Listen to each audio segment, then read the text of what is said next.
வணக்கம். இது கதை வாய்ப்.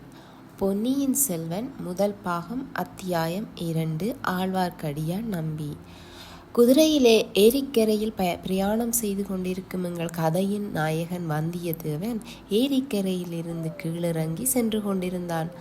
அவனது உள்ளம் ஆனந்த கூத்தாடியது. அதற்கு காரணம், சோழ நாட்டுக்கு போகின்றோம், அங்கு காண இருக்கும் சோழ நாட்டின் அழகு, நீர்வளம், நிலவளம், அந்நாட்டில் வாழும் மக்களும் மங்கையர்களும் எப்படி இருக்க போகிறார்கள், கவிகளில் பாடப்பெற்ற பொன்னி நதி எப்படி இருக்கும், சோழ பரம்பரை அமைத்த ஆலயங்கள் எப்படி இருக்கும், அதையெல்லாம் விட வீரத்தில் வேலனையும் அழகில் மன்மதனையும் ஒத்த சுந்தர சோழ மகாராஜாவை நேரில் பார்க்க போகின்றோம்.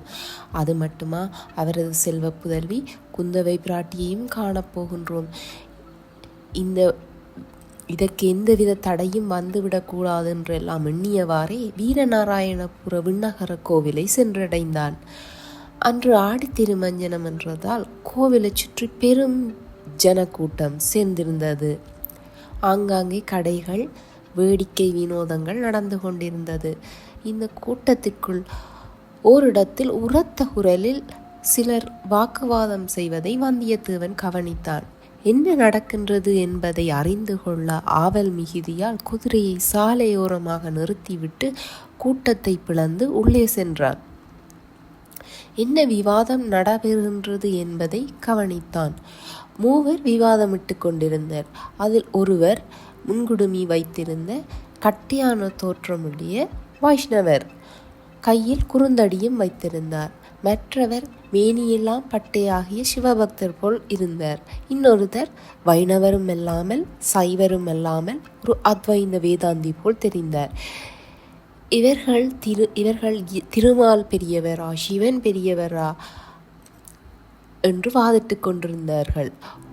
மூன்றாமவரோ யார் பெரியவர் என்று வாதிடாமல் வேதாந்தம், ஞான மார்க்கத்தை பற்றி பேசிக்கொண்டிருந்தார். இவர்கள் இவ்வாறு சண்டையிட்டு கொண்டிருக்க இந்த மூட சண்டையை நிறுத்த வேண்டும் என்ற எண்ணம் வந்தியத்தேவன் மனசில் உருவாகியது. அவன் சண்டையை நிறுத்தும்படி கேட்டான். கூட்டத்தில் இருந்தவர்களுக்கு வந்தியத்தேவனுடைய தோற்றம் பிடித்திருந்தது. கூட்டத்தில் இருந்தவர்களோ, தம்பி நீயே இதற்கு ஒரு நியாயம் சொல்லு என்று வந்தியத்தேவனை பார்த்து கேட்டனர். சிவனும் பெரிய தெய்வந்தான், விஷ்ணுவும் பெரிய தெய்வந்தான், சண்டை எதற்கு என்று கேட்டான் வந்தியத்தேவன். வாக்குவாதம் முற்றி அடிதடி நிலைமை தோன்றும் வாய்ப்பிருப்பதாகவே தோன்றியது. இவ்வாறு ஒரு புறம் இருக்க,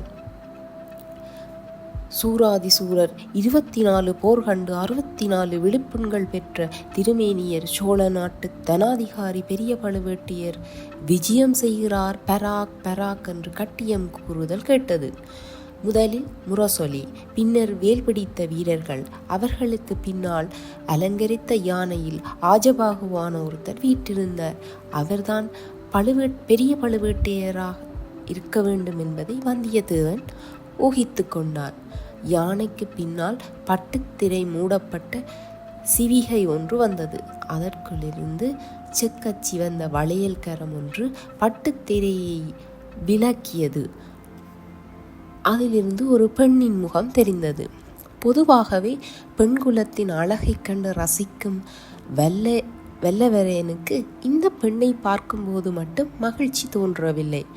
அந்த பல்லக்கில் இருந்த பெண்ணோ வந்தியத்தேவனுக்கு அருகில் நின்றிருந்த ஆழ்வார்க்கடியவனை பார்த்தவுடன் சட்டென்று திரையை மூடிக்கொண்டாள்.